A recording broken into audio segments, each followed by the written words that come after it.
The next stop is On the Radar Radio. Stand clear of the closing doors, please. Yeah.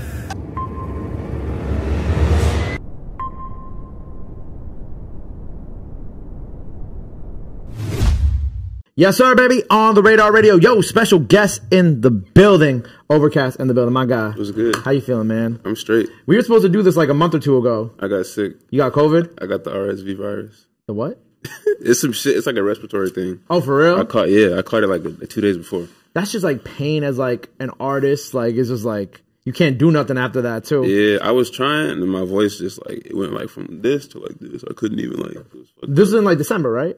Yeah. In all fairness, bro, I feel you. Like literally the first week of the new year, I caught like tonsillitis, so my tonsils were inflamed. So like my voice went from like this to like this. I couldn't even talk. Yeah, you can't even do shit, man. Yeah, I was supposed to come rap. I'm like, I can't even rap, bro. I can't even do it. Such is the pain of being an artist, right? Well, I'm excited to have you here, bro. Congratulations on everything. Thank you, man. Fresh off the Smokers Club show with Mavi last night. Yeah. How's the show, first and foremost?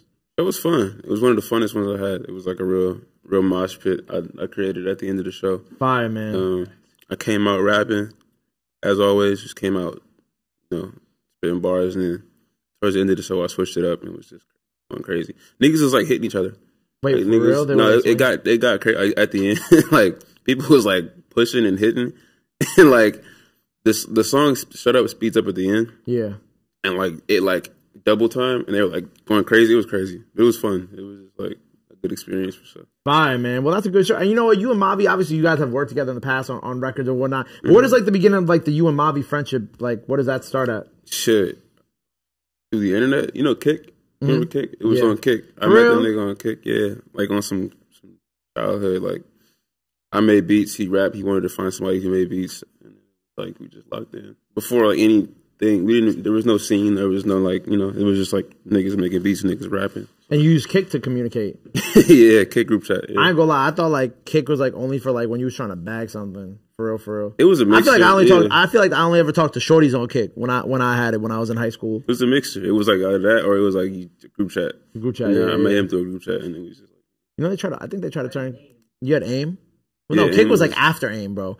Yeah, Kick was like the one. Kick was like the one. Kick was like WhatsApp kind of. Yeah. Before like WhatsApp was really around, but like it was funny because I think like at Rolling Loud like 2 years ago. Quick sidebar, like.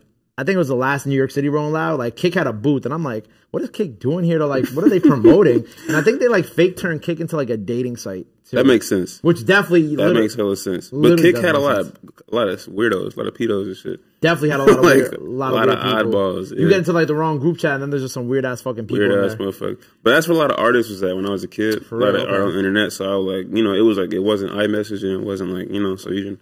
No matter what phone you had. It was like pre-Discord, kind of. That's kind of like the Discord before Discord, if we being for real. Hella group chats, hella like, it was dope. Kick was the shit. That's fine. So you guys actually built that friendship like a long time ago. Yeah, bro. He just found me. Nah, he was just locked in. This is when he was first like recording raps. Like, now I was first making beats. It was like on some like, how like just making music. Were you rapping at the time? I wasn't recording shit though. Okay. It was all just kind of for fun and shit. Yeah, I mean, it was like I wanted to rap, but I wasn't, I wasn't doing what he was doing, or he was just like doing it. Yeah, I was just kind of like, nah, I don't, I didn't have a booth or nothing. I didn't have no equipment. I was just kind of like writing my raps and shit. So you really started off as just like producing in the Bay. Yeah, producing. Yeah, just born and raised though too, right? Born and raised. When did you? At what age did you start producing, or like did you start making beats? When I was 16. 16, okay. Yeah, high school. What kind of like pushed you into there? Because I feel like everybody has like it's either there's 3 different phases where people go through. They either start like very young, they start in high school, or like they start in college. So like, what was kind of like your like the catalyst to like, oh, I'm gonna start making beats, and like were you like in like Guitar Center on like the garage band too? Like nah, bro, I had a little studio in the school. Okay. Like it was like a little makeshift. Like it was 2 like block rocker speakers and a computer with FL Studio. I had a mentor. And Mr. Holiday, he taught me how to make beats on the machine. Not machine, but the FL Studio. And then like from there I just went. But I used to be there from like 2 o'clock to 5 o'clock every day, just making beats every day. That's fine. I think more schools need like that type of music, because I feel like every school has like the traditional choir, band, orchestra shit. Yeah. But I think like schools need to start having more like music production spaces for like people like you. Beats. And you teach beats now too? Yeah, I teach at Oakland Tech. Oh, for real? Yeah. How did that come about? How did you? My mentor, he works at the school. Okay. And I went to the school, and I was like, "Man, I'm trying to do something." He helped it, get set up. So now I'm teaching him. You still live out there, or are you kind of like? I live in Oakland still, yeah. Okay, because I feel like you've been out here a lot, obviously, because of E and whatnot. So like, I wasn't sure if like you still had lived in the Bay. No, I do. I want to move here though. It's been in my plans to move here. For real? Yeah. It's always been in the plan. Yeah, for sure. I took a picture of the apartment down the street. That's at least. Want to see? I might call them after this. But with the teaching, like, how old are the kids that you be teaching?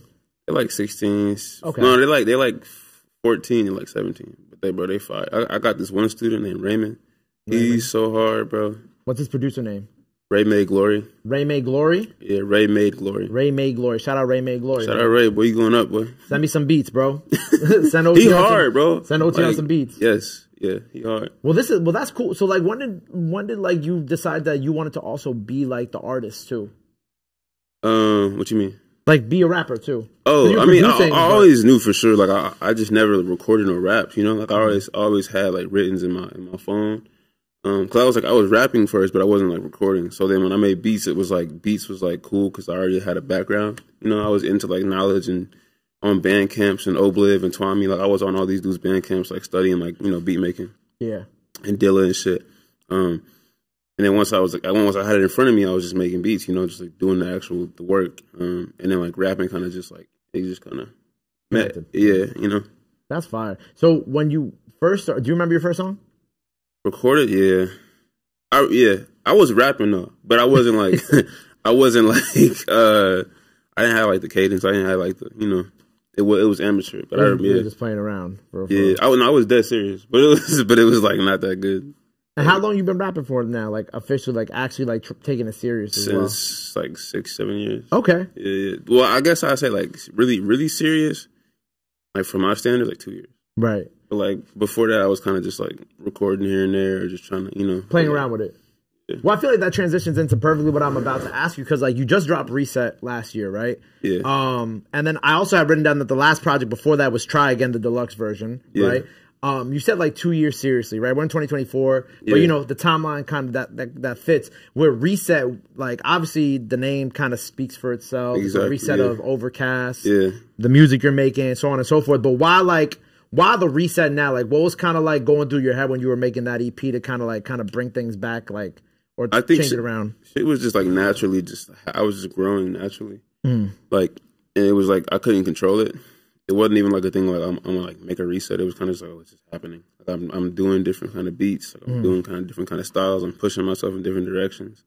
And it just like happened, And I was like, all right, so this is like a signal of like something changing, And it was good. It was like a good reset for me because it kind of like, of course, my fans received it well, but it was definitely like just like the work showing itself. Yeah, it's been cool like seeing on like Instagram too. I don't remember if it was Kids Takeover, OGM. There was some slide that you were in. Oh yeah, Kids Takeover. It was shout out Kids Takeover, of course. To him. But it was cool because it was like I see you in a lot of the conversations of artists to watch in 2024, right? And obviously, we gonna talk about like the producing for Drake and all that in a little bit, but like I think it's really cool how when you have that level of success as the producer too, right? Sometimes like if you're still early on in your artist like rap career, it's hard to kind of like get people to be like, they're looking at the production, they're like, wow, he's really doing this, and then it's kind of hard to get them to like look over here because people's attention spans and the way they view you and whatever. They see bits and pieces. They see bits and pieces, but I think what's really cool about you is that you've really been like, man, I do all that shit and that shit is fire, but also like pay attention for real over here. Facts. And people are actually paying attention, which I think is like, it doesn't always happen that often. So I think it's really cool that like you're getting your flowers on both sides of the coin right now too, not just one. Thank you. Yeah, it's like I'm kind of lucky, but it's also like a thing of like I am very much artist first. Like I produce and I have all these songs that I produce everywhere, but I'm very much like artist first. Cause it's funny because it's like I'll even hear songs that I didn't produce that like are kind of in my style.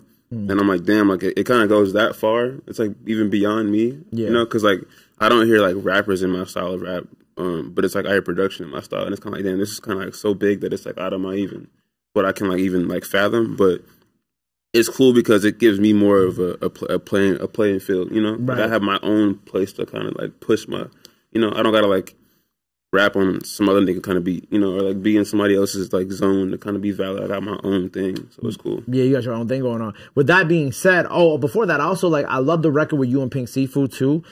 Super dope. What's the relationship with you and Siifu too? Dog, that shout out Pink nigga, shout out to you, nigga, Pink Siifu nigga. No, you watching this? Shit, bro, I met him. He the first nigga I met like on some like artist shit that like wasn't from the Bay. In person, I'll say. I met him when I did a beat show in Oakland in 2017. You know, Pink Siifu, just traveling artist as he is, going everywhere. Came to the Bay, did a show. I had a beat show the next day. He came, he pulled up. High ass nigga was like, man, them beats is hard, man. Got the Instagram, took a picture of it, bro. And then like we locked in from there. I was sending them beats, you know, and then I saw him in LA. That's when I first met Maxo. When I went to LA and saw him in 2017. I met Ali. I met all these niggas like in 2017. Just kind of just like, you know, just meet him in person. Right. But yeah, it go back far with him. Like he knew me when I was a kid. Right. Like still in high school type shit. Pink Siifu is honestly one of the funniest people I've met on this show. Yeah, bro. he was there? Yeah, he's been here before too. Yeah. Easily one. And also, did you watch the episode of his Danny Brown podcast shit? Not yet. You gotta go watch that shit, bro. That shit, Danny Brown and Pink Siifu together is comedy. I forgot what the joke was, but Danny Brown was reading like, because I guess he gets like emails sent to him or like help, like ask me for advice or some shit. Yeah. And it was like some sex email, bro. It was so funny. Shout out Pink Siifu, man. Shout out Pink. He's a fucking legend. Right. But shout out Pink Siifu. As for you, right? You had a legendary 2023 as well. Obviously producing Red Button for Drake. Yeah. Tell me the story behind that beat too. Was it kind of like one of those beats you had for a while? Like, how does that happen? So shit, it was like I made those beats on some just like, I don't know, making beats. Yeah. Putting them in my, you know, folders and files and shit. One of the beats was for like a project that I was supposed to drop. Red Button was for like a project I was supposed to drop that I just scrapped. Like you were rapping on it originally. Yeah, but I didn't record shit. I just kind of had it in like the order, and I was like, this, you know, I don't know what to do with it, so I just, you know, left it alone. And then Yachty hit me up and was like, yo, I want some beats, because he heard the beat I did for Earl and Mavi, El Toro Chamomile. He was like, oh, this is fire. I need some beats like this. So I sent him some beats, and they sat for a while. And I thought like I sent them too late. I thought like, oh, because he's like, I need some beats, and I was like, I got you, bro. I'm kind of busy, but I got you. And he's like, all right. And then like I sent like a day late, and I was like, oh, he ain't fucking with it, like, you know, whatever. And then what? 2 years later, he hits me up. And he's like, yo, like I need some beats, or I want to go through this pack. And I opened the pack for him because it was some Google shit. Yo, this is the one. And he picks like one or two. And then like the day goes by, like, yo, use this beat? And I was like, nah. Yeah, Drake on that shit. And I was like, what? I was like, the fuck? Like, he just said it so casually, like, yeah, Drake is on it, check mark. And I was like, what? And then I was like, all right, well, that's crazy. And then the same day, he's like, you got management? Like, who's your manager? And I'm like, he used two of them shits. I was like, he used two of them motherfuckers? It was like, I didn't know what it was. Right. I was just like, oh, it's up. Like, it's up crazy. The other one didn't come out yet, or? Nah, Shoe Fits. Oh, Shoe Fits too. Yeah, my bad. No, you good. And then he used those two, and it was like, I didn't hear shit for like a week or so. And it was like so tentative. Like, it was, you know, it could happen, it couldn't happen. We don't know what's going on because Drake is just doing his thing. And then like, they're kind of like, the process is moving along with lawyers and shit, whatever. And then the video comes out, Scary Hours, like the trailer. And I'm like, oh, this is it. Yeah, you're like, I'm like, yeah, this is it. And then literally it just drops. And like, he tags me and shit, follow me. My page is going, you know, it was just like a really crazy moment. It's just like out of nowhere, you know. Not out of nowhere. Yeah, not out of nowhere. 2 years in the making, right? 2 years in the making for sure, yeah. But it still was like, it caught me off guard. Right. Crazy. And it all just stems from that Mavi and Earl record that you were, which isn't that crazy for you to like think about how it all comes from, like, kind of brings it back full circle to the beginning of this interview where you and I are talking about Mavi too. Yeah, exactly. But like it all comes back to like that record, and then even take it even further back, like to Kick, and you and Mavi just being on Kick together talking about this nigga randomly. Yeah. What's funny about the Earl record is like I sent that beat to Earl. I didn't hear shit back, and I was like, you know, send it to Mavi. gassed it immediately, and then sent it to me, and then sent it to Earl, and Earl was like, I don't know if they both did it separately, but like they both did a version of it, and they were like, oh, we got a song. They combined it, and then it dropped, and I was like, there we go. Like, and that led right into the Drake shit. Yeah, it was just like, it was crazy. Like all this shit kind of just happened, like, you know, like on some like not happened, but like nothing was like really planned, you know. Right, so it was like, but it was dope. That's like how it happened. It feels better that way, honestly. Right, it's more natural that way too. Yeah. So after that, bro, like, what were your DMs like on Instagram? Yeah, dude, my shit was. I couldn't even like look at my shit because it was just like fucking too overwhelming now, right? Yeah, it's still DMs I didn't even see. Like I'll like a nigga will respond to my DM and I'll see congrats like above. I didn't, you know, I had to like double tap it. That happened to me too when we did our shit. Yeah, shit was crazy. Shit, yeah, that shit was wild. So I mean, you know, it's a blessing for sure. But no, it was insane. My text messages was going crazy. Instagram was going nuts. It was wild. So we're gonna freestyle over Rap Button today. We are. I'm excited. We definitely are. I think this is like the first time. Well, not the first producer that rapped over one of his beats, but like it's like the first time that anybody's like rapped over a producer is rapping over a beat that they did for somebody else. Yeah, that adds up, right? Yeah, that adds up. Yeah. I don't know why I thought Dizzy Banko might have rapped over "Don't Play With It," but he didn't. He definitely didn't do it. So you're the first. We're here. You're crazy. So what's next for you after this, man? What are we working on? What's kind of like the plan for 2024? Man, I'm trying to do an EP and an album. An EP is just like some rap shit. Okay. Just talking. And then like the album's gonna be like my actual, you know, offering. Fire, man. Yeah. Oh, I also want to ask, where's the name Ovrkast come from, and kind of like the way you spell it? Okay, Oakland, California. If you go to Oakland, California in like the wintertime, not as cold as shit now, but like how it used to be, like hoodie weather, you know? Yeah. When it's like cloudy and it's like perfect because it's like not too cold. You can wear this, right, and be okay. But like it's still like, you know, it's crispy weather. It's like cold and like nice, and you can like, you know, go chill somewhere. But it's like when it's overcast, I just like that. Like, you know, when it was overcast, like my name was Ovrkast. But the spelling is like because my name was supposed to be Overkast, but that was on Instagram was taken. Oh, okay. So I was like, oh fuck it, Overkast, and I just kept it from there. And it worked out. Yeah, it worked out. Yeah, not Outcast though. Niggas, you know what's crazy about that shit though? I'll be reading shit like, is that? Oh, that ain't me. Like I see Outcast and I think it's like me, and I'm like, oh, never mind. And it's just like a couple letters off. Yeah, I didn't even think about that shit until like I would like drop shit, and niggas like, what? That ain't Outcast. I'm like, hey, it's Ovrkast. It's Ovrkast, right? Hey, man. Well, look, I'm excited for this EP. By the time people see this, Red Button Freestyle from Ovrkast out now. Hey, look, bro. Before we get up out of here, anything else you want to let the people know where they can follow you at, all that good stuff? Now's the time to do it. The camera on the right here. Follow me on Instagram, Ovrkast. Everything else. Spotify, Twitter, Instagram, TikTok, all that shit. There you go. Well, make sure you go check out everything he has out now. Make sure you go follow him. Go run up the Red Button Freestyle out now. Go run up the EP. Go show some love. Go show him some support. Love is free. Support is free. But y'all already knew that. Till next time, Ovrkast on the radar. We out. Bow. Out of here. Good.